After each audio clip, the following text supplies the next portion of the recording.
The Sun God versus the Sea Devil. The elbaf arc of One Piece continues. It's incredibly strong, and it is likely to do so over the course of the next few chapters as well.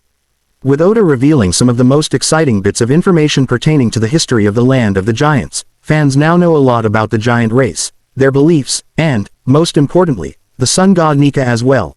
One of the most shocking developments that took place in the story in One Piece chapter 1136 saw the mythology of the giants finally get revealed.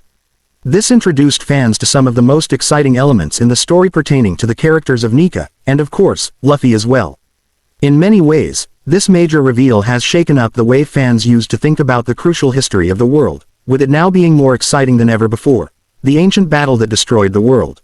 In chapter 1136 of One Piece, Oda went on to reveal some very exciting bits to the fans, and much of it came through the character of Jirul.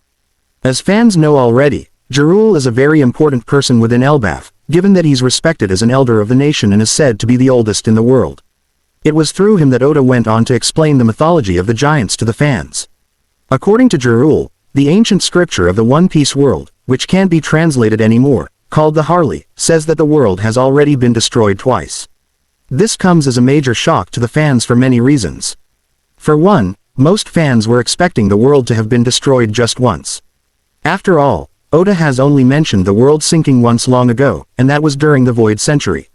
If the world has been destroyed twice, that means the world must have faced yet another destruction long before the Void Century, and this makes sense, given that the real Nika was said to have existed long ago. The Harley goes on to state that whenever the world is destroyed or is about to be destroyed, the name of the sun god Nika is always involved. This means Nika is an ever-present figure whenever the issue of world destruction comes up. 900 years ago, when the Void Century actually began, Nika was present through Joy Boy, and it can be said that his policy of ancient weapon usage was quite questionable as well, even though the whole truth about it isn't known just yet. In the current era, the world government is preparing for a massive cleansing, likely using the power of the ancient weapons. This, once again, is happening with Nika actively present, and most definitely as a spearhead of the war for the opposition of the government. How exactly Luffy will progress as Nika remains to be seen. Most importantly, long before Joy Boy, there existed the real Nika who was born in elbaf, meaning that this Nika was actually a giant. He too fought against a massive power strong enough to destroy the world, and this shouldn't be a surprise to anyone, given that Nika only appears when the world is about to undergo a massive change. Undoubtedly, Nika's enemy was a very powerful individual with tremendous strength, and certainly someone who fans can't wait to see more of in the future of the story. Why Nika fought the Sea Devil in the ancient war. Predicting the enemy of the real Nika is quite difficult, to say the least.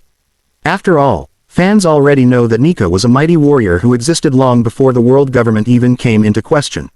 Back during this era, there was no ancient kingdom, or even Joy Boy. There was no scientific advancement of the world, and there most certainly wasn't any founding 20 to oppose Nika. Yet, something definitely stood in his way.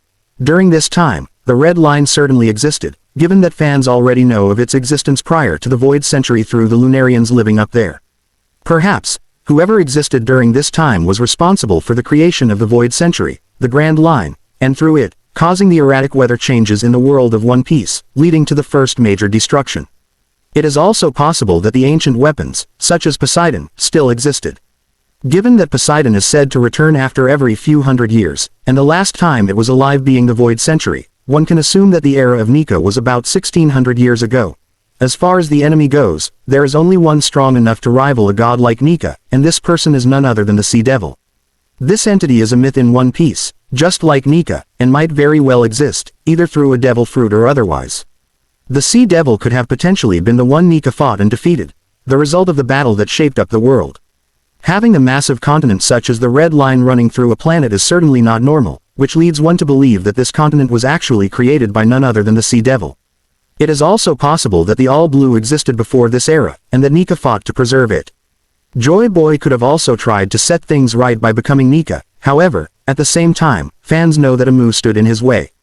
Curiously enough, Amu themselves have been linked to the Sea Devil, which suggests that just as the Nika fruit was born, perhaps, the Sea Devil one was as well. This makes even more sense given that Luffy is the current Nika who must go on to beat Amu and free the world, fulfilling the will of D for good, saving the world by freeing it from the clutches of the world government and restoring the water levels by destroying the Red Line, as well as creating the All Blue. Undoubtedly, the battle between the Sun God and the Sea Devil looks like one that is bound to continue, with Luffy being the last Sun God to finally beat the Devil for good and restore balance to the world. Hopefully, Oda gives fans more lore about Nika and the Sea Devil in the Elbaf arc as the story moves forward.